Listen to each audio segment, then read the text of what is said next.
আজকে বানাবো ল্যাঠা মাছের একটা ঝোল রেসিপি। তোমরা কে কে এই মাছটা খেয়েছো আমাকে নিশ্চয়ই কমেন্ট করে জানাবে।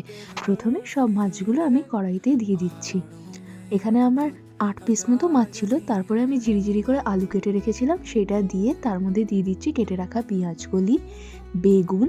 সব দেওয়া হয়ে গেলে তারপরে আমি দিয়ে দিচ্ছি কুচিয়ে রাখা টমেটো। এখানে আমি একটা টমেটো কুচিয়ে রেখেছি আর দুটো মতো পেঁয়াজ কুচিয়ে এখানে দিয়ে দিচ্ছি।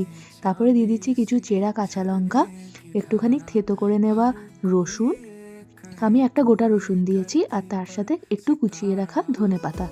সব দেওয়া হয়ে গেলে তারপর এক এক করে নুন, হলুদ, লঙ্কার গুঁড়ো আর কাশ্মীরি লঙ্কার গুঁড়ো দিয়ে দিচ্ছি। সব দেওয়া হয়ে গেলে দিয়ে দিচ্ছি একটু সর্ষে বাটা আর তার উপর থেকে একদম শেষে সর্ষের তেল। ব্যাস, আর কিছুই দেবো না। এই সমস্ত উপকরণ দিয়ে ভালো করে এটাকে একবার মাখিয়ে নেবো। ভালো করে যাতে পুরো মাছটার মধ্যে মশলা মেখে যায় সেটা একটু দেখে নিতে হবে। আমি ভালো করে পুরো মাছটার মধ্যে মশলা মাখিয়ে নিয়েছিলাম। মাখানো হয়ে যাওয়ার পর এতে পরিমাণ মতো জল দিয়ে একটা ঢাকনা দিয়ে বসিয়ে দিয়েছি। এটা মিডিয়াম আছে অন্তত 15 মিনিট হতে দিতে হবে। 15 মিনিট পর একটু চেক করে নিয়ে একদম স্লো ফ্লেমে একটুখানি করে নিলেই